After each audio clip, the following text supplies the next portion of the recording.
Nissan Max Center here in Las Vegas. Thanks for joining us. I'm Jay Skeets, and alongside me, as always, that's Tass Mellis. Summer League. You're sticking with that. Yeah. To his right, So good. the international man of mystery, taking it to the max, Lee Ellis. Friend. Lee. Tonight's show, guys, very, very excited. Suns rookie number 4 overall pick, Dragan Bender, is going to join us right here. Apparently, he's a big Friends fan. Lee, you're a big Friends fan. What are you saying? We might have a little challenge in store. All right. Bender versus Ellis. Yeah, Wow. yeah. But if this is your first night joining us here at Summer League, you've already missed some awesome guests. We had number 6 pick Buddy Hield chucking cake out into the crowd, which actually somehow still got eaten. You animals. Off the ground. You animals are out there. Number 2 overall pick Brandon Ingram. He joined us as well. Lakers fans out in full force. He took the cake for himself. Yeah, he took the cake. And then last night, he forwarded an honorable judge, Justice Winslow. He donned the robe, and he had the gavel, and he helped us settle the score with a few topics. But we highly recommend you check out all of those guys that have come on. Great personalities, all 3 of those guys. That's what makes this league so great. Yeah, they're up on the NBA's YouTube account, so highly check those out. Okay, let's get to some highlights from today's games. That's some good ones. Chris Dunn and the Wolves taking on the Raptors. Now, you know, it's easy to overhype prospects here in Summer League, but I think it's easy to see that this guy's game is going to translate.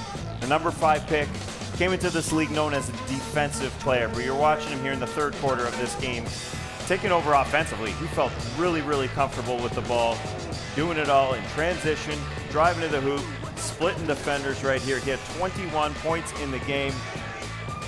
And as my highlights say, Chris was getting it done. You're going to hear that a lot in the NBA. Sounds like you wrote that down. No, I did not. No, I did wow. not. But he did get it done. This guy did as well. Norman Powell, he was a second-round pick last year. He got a lot of playing time with the Raptors, and you can see he's oozing confidence. That's what happens when you start playing in playoff games. Yeah. He was huge for the Raps, taking it coast to coast. And then the pull-up. Whoa!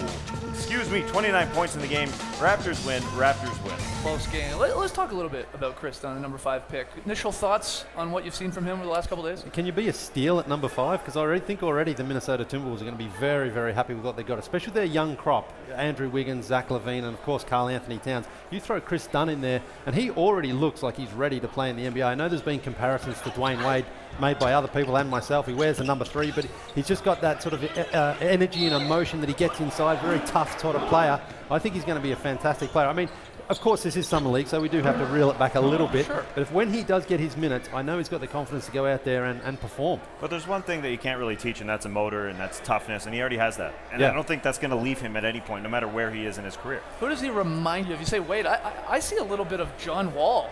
The way we saw it a couple times today. He splits the defense. He stays low with his dribble and then has the little touch around the rim. And again, this is a defensive guy coming out of the draft. But I'm seeing a little bit of Wall. Not as explosive maybe as him. But the way he split the doubles a couple times, I was blown away by it. John Wall's also a good comparison. But the other good thing is you mentioned he plays defense. You're playing under Coach Tom Thibodeau. You're gonna you have play to play defense. You're going to get minutes as well. Well, what's interesting with the Wolves, you know, they draft a rookie, a point guard. They have a point guard in Ricky Rubio. What do you think this means for him going forward? Is this a guy? I mean, we've heard his name on the trading block before. We've heard it, but we've also saw that Ricky Rubio thought he was traded. I mean, he thought that Milt Newton traded him. GM Milt Newton said, no, there's no way that we came that close. There's no way that I said that to him, but Ricky Rubio said that he did say that to me this season. So I think that relationship is just breaking apart. It's fracturing. Yeah, and you go draft Chris Dunn, who's a very NBA-ready player already. Chris Dunn seems to fit more with the offensive prospects that are on this roster, right? Rubio's got great ball handling skills, great vision, great passer, but he just hasn't been able to develop that reliable jump shot, which makes him so valuable in the game. So I think the Wolves have been trying to trade him, haven't quite found the part or the pieces yet to get in return, but I think they're going to still look for that while they've got Chris Dunn on the bench. I mean, it's a loaded position in the NBA, point guard, that's the truth about it, but I still think, of course, there's a team out there at the age that Rubio is and what he gives you defensively, and of course, as you said, the playmaking, someone would, surely want to make a move for him. Get something back they have, and there's definitely been a lot of talks with the Wolves, but if you've got a number 1 like Karl Anthony Towns, who will be a number 1 option, a number 2 in Andrew Wiggins, Chris Dunn seems to fit a little bit more with those guys as a defensive guy. You mentioned Tom Thibodeau.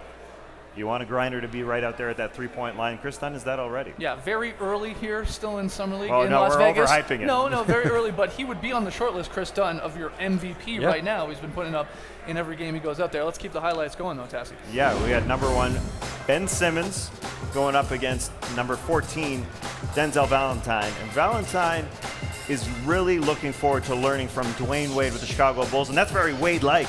The and one. Yeah, even the somersault after. Yeah, doing it well. He missed the free throw, unfortunately. Come on now, that's not Dwayne Wade. Like Ben Simmons, though, making the pull-up jumper. Now he's showing the offense here a couple days into Summer League here. The right hand, we know he's ambidextrous, can go left, can go right. And then Cristiano Felicio of the Chicago Bulls, he's forcing his way into the Bulls' big man for rotation. He had a monster game, 8 of 8, 10 boards, 4 assists, ended with 17 points. Now some more Ben Simmons. Look out! The throwdown. Oh, yeah. The two-hander. And then, you're going to lay off? Got a reputation that can't score? Well, I'll fire. He had 18 on the day. But the Bulls got the better of the Sixers. Denzel Valentine, we show him to you. Whoa, pull-up. Nasty stuff around the back. 13 and 6 for him. The Bulls win 83-70 as you see Simmons and Valentine hug their great game from Simmons. I loved Valentine's attitude and response to the move for the Bulls getting Dwayne Wade, because it was probably going to eat into his minutes, and he said, I'm fine with that. I want to learn from Dwayne Wade. I want to understand how it is to be like Dwayne Wade. So that's really what you want to see from a rookie, a guy who doesn't expect like the team's going to build around him straight away. He's going to get his opportunity, but more importantly, he's going to learn how to be a pro from one of the best we've ever seen. Yeah, we've heard the Draymond Green comparisons with him because he can do a little bit of everything. He's, of course, gives you a little bit of defense. He can handle the ball for a bit of a bigger guy. So absolutely. I love to hear that as well. That's a smart thing to say. Nothing's handed to you in this league, and No. if anything, he's only going to get better having a couple of years with Wade right there with him. Yeah, and some rookies we know come in thinking like this is about me and this is my opportunity. But most rookies have to go through a 2 or 3 year process of finding their minutes, earning their spot on the team, and he already understands that. Like when Dwayne Wade comes in, he's got so much he can teach him. So Valentine understands that this could be so good for his future prospects. Yeah, another young guy on the Bulls roster. We didn't see a lot there in the highlights though, but had another great game. Bobby Portis. OG Bobby Portis has once again looked great at Summer League. I remember we were talking about him here last year. Yeah. And of course, like Devin Booker, I think yesterday, you really see the difference with some of these second-year guys compared to the rooks. And 17 and 13. I mean, against the Celtics yesterday, a solid line again today. He's intense. This guy's intense when he sleeps. He really is. Yeah, and we talked about him last year. Did we overhype him? I don't think so. I don't think he's really got his chance in the Bulls' front big man rotation quite yet. Will that happen with Pau Gasol and Joakim Noah leaving? They still have so many big names, though. That's the thing. They're just stacked, with the acquisition of Robin Lopez and Taj Gibson still there and Nikola Mirotic. There's not a ton of minutes to go around. But there's not quite as many bodies as there were last year. So you think that he will get at least more opportunity. Especially if Taj is moved. Yeah, Taj is in the last year of his contract. So there is probably more likely to be an opportunity for him if he's ready and prepared and takes the best. Because he did have some good minutes later in the season. Yeah. So, he's shown that he can play, but he just needs that opportunity. He needs the opportunity. If he gets it, I think he's going to grab it. And sort of just quickly with these Bulls, this is a very unique team now. Rondo, Dwayne Wade, Jimmy Butler moves to the 3. You mentioned all the bigs. Do you think the Bulls are going to be better or worse than they were last year? Where do you peg this team? They were 42-40 last year, just missed out in the postseason. I think they're going to be basically the same team. Yeah. It just seems like they have such a hodgepodge of guys, Rondo and Wade in the backcourt to go along with Jimmy Butler. They don't have a defensive-minded team at the 1 and the 2. Are they going to get it done defensively? I think that's a huge question. Rondo coming over from the 33-win Kings, despite having those monstrous numbers, why did they let him go? I think that's a legitimate question to ask. And Wade obviously is still a very, very good player, and Jimmy Butler a very, very good player. Those two guys can score, but I don't really Here's think the question. Come on. What is the Bulls' plan? But That's what I can't figure out. They retooled. They just seem, again, I called it a hodgepodge because they just seem like they just want to throw a couple of guys in there to be decent, right? There's no long-term plan there. They've just kept flexibility, though, because Rondo and Wade are 2-year contracts. Right? All right, well, we got to take a break. Lots more still to come. Dragan Bender will join us later, and when we come back, we're going to learn the secrets of the Summer League stars. So don't go anywhere. You're watching the Starters live in Vegas.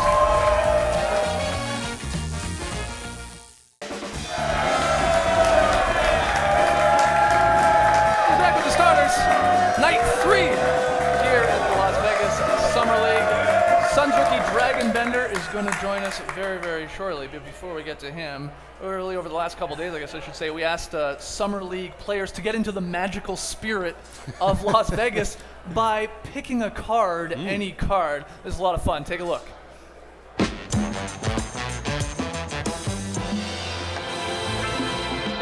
Okay to wear sunglasses indoors.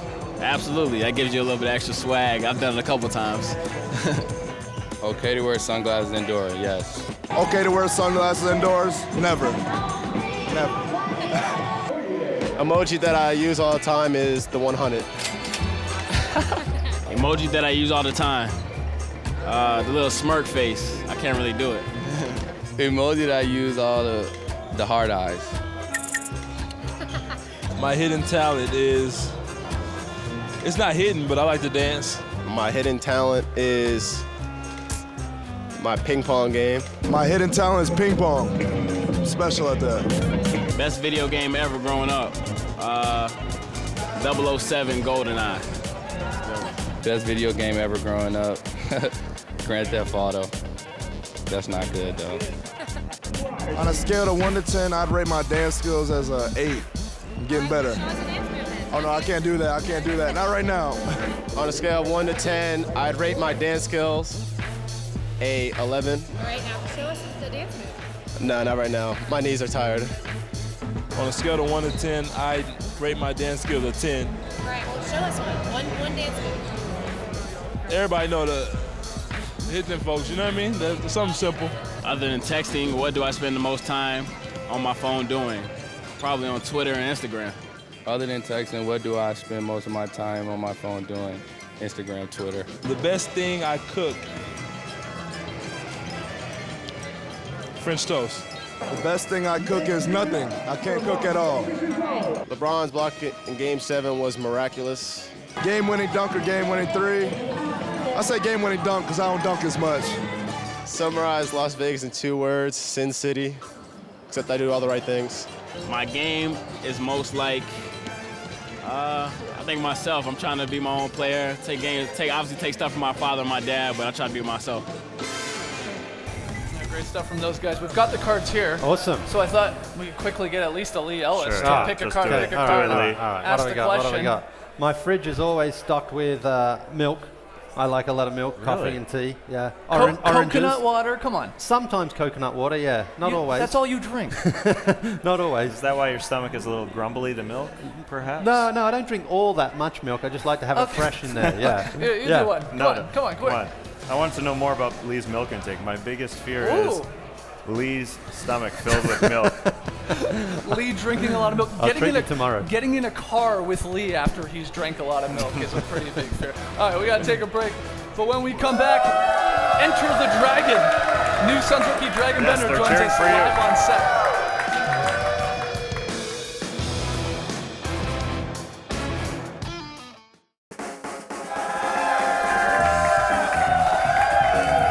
Welcome back to the starters.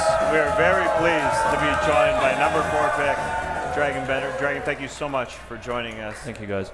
I know you've got to be feeling good. It's been a huge few weeks for you. You go to New York, you're drafted number 4, you come to Summer League, and I know you were feeling good because first game yesterday, late fourth quarter, you step into a 3 and you bank it home. Banks it in. You did this on purpose, right? Obviously. I will keep that, secret. I think the smile gave it away right there. But going back to Bosnia, you're at 12 years old. You moved to Croatia. It was a huge move. Then you moved to Maccabi at Israel. Do you think those moves are going to help you with this huge transition coming to America?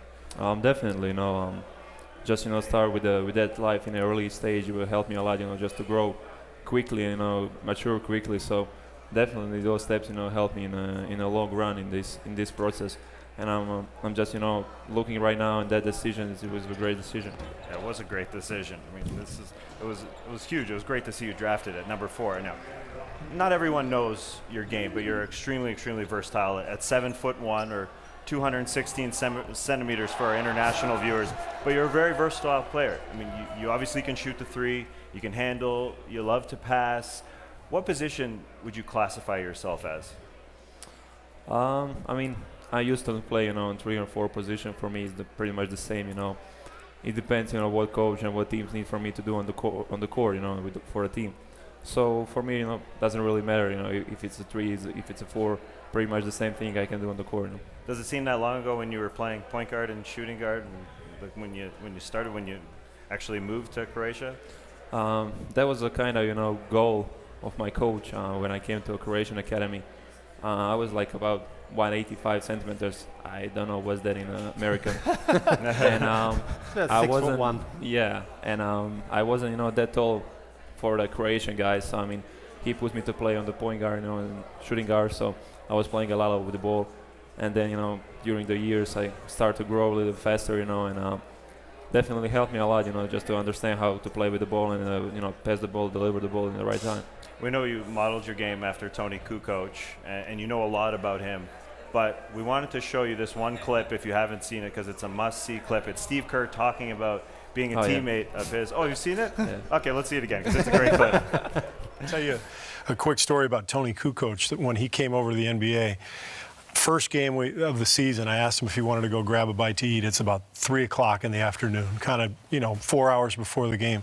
And he orders this feast. I mean, salad, appetizer, huge plate of pasta, chicken, glass of red wine, a dessert like tiramisu, and then he follows it up with an espresso. And I'm just in awe. I'm sitting there looking at him like, Tony, this is your pregame meal? He goes, in Europe, we eat a lot, we drink a little wine, we have espresso, we go back to hotel, take beer, then we go.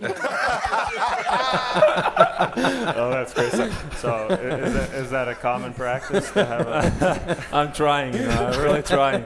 We'll see in the future what's going to happen. I was going to say, maybe that's how you went from 6'1" to 7'1". You just ate a whole lot of stuff. It's the Croatian tip. Have you spoken much with Tony and spent much time with him at all? I met him 2 times in Croatia, in Split. I was in some camps during his visit in a Split, but I met him last year in August or whatever that was in States, actually in Chicago. Yeah. When we were playing with Maccabi against Milan over there, Europe tour.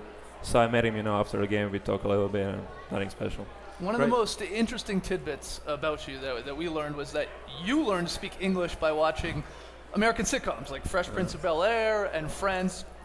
It worked, by the way. Yeah. You speak fantastic English. Speak way better English than this guy. But we also saw, you've watched, or you said in the article that you've watched nearly every Friends episode. Yeah, pretty much. You would consider yourself a bit of a Friends expert. Safe to say? I don't know. Hard to say. Hard to say. Well, let's just say yes for the sake of this argument. Because Lee, you're nonstop quoting Friends. Yeah, I love Friends too. I watch it all the time. Yeah. So, all right. Yeah. So let's find out who really knows their Friends. It's Dragon versus Lee. Oh, I got just a few quick questions. First one, even I know this, so you'll be fine. What is the name of Phoebe's hit song? Smelly Cat. All right, there we go. That was too easy. Smelly Cat. All right, Lily, this one's for you. Which famous person does Phoebe believe is her grandfather? Phoebe believes is their grandfather. And you know this steal one? away You can if steal you know this off it. me if you want. Oh, that photographer? That guy that... No. Think historic. A real person. She thinks Albert Einstein. Ah, yeah. Wow. Okay. You got me on that one. Dragon up 1. Wow, we got a buzzer and everything here. All right, Dragon, this one's for you. Which friend hates ice cream? I mean, you got 6. You can just go 1 out of the 6. That's the best part about this one. Oh, he's going. Chandler? No. I can see your brain going through the episodes. Ross. Yeah, that's about right. He says it's too cold. Yeah. Okay. All right, Lily. Right. It's 1-1 or 1-0 still. What did Monica's parents call her as a child? Man. Wow.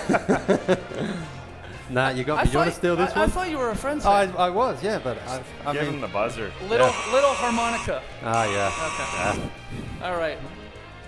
Look, this one might be gettable. What do they call this stranger, Dragon, who lives across from Rachel and Monica's apartment? Mr. Heckles, something like that. I mean, you might be right. I don't know. Can I steal? It's a nude guy. Ugly naked guy. Yeah, that's right. Yeah. There's always the Mr. Heckles. Maybe it's his name. He's in a different building. Yeah, Yeah, exactly. Yeah, Yeah, he still counts their neighbor, yeah. Oh, you're a stickler with this. All right. Okay, Lily. Yeah. When Ross tries to name all 50 states, which one does he forget?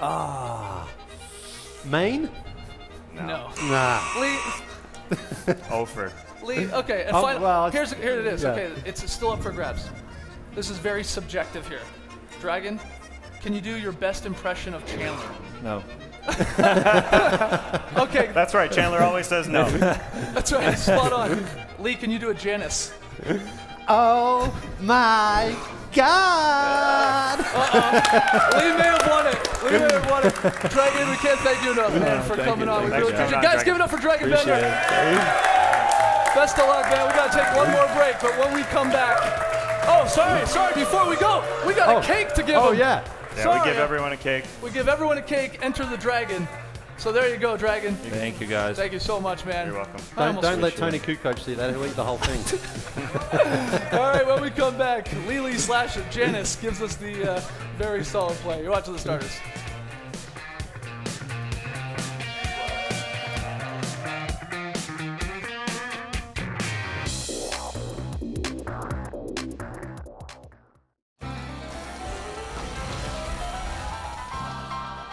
Back with the starters, time for Lily's very solid Summer League play. Yes, we're going out to Sacramento, and it's the son of Hall of Famer John David with a beautiful pass, making Daddy proud.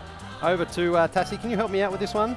Yorgos Papagiannis. Oh, and he finishes with a layup. That's what I call a very solid play. I'll help you out too. We're in Las Vegas, not Sacramento. Hey. That's a Sacramento joke. Now it's time for the play of the day. You saw one son of a Hall of Famer, David Stockton. This one involves another one. Gary Payton II driving in. David Stockton blocks him. What? Point guard here. Doesn't fall for the Euro step.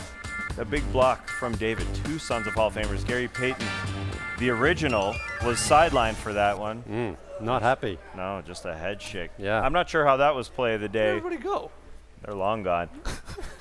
Because we had two wedgies. Wow. Page gives it on the drive. Summer Wallace, wedgie. and it's a wedgie. Summer wedgie. A summer wedgie. Really? Wow. Well, the starters are just so proud of you that you were able to break out that. Summer wedgie. The unicorn of wedgies. We're proud of you as well, Matt Devlin, because you called two wedgies today. Wow. This one, a soft variety here. Is Matt Devlin the wedgie whisperer? We can only hope. It's possible. It's three possible. for Summer League. Yeah, let's take a look at the Samsung NBA Summer League upcoming schedule for Monday, July 11th. You see the games there on NBA TV. At the end of it all, we'll be back for night 4 of the starters here in Las Vegas. And the fans will be back, I promise. Thanks for joining us, folks. And remember, when you see a great play, the proper reaction is, Oh my God. Produce the knife, people. We forgot the O.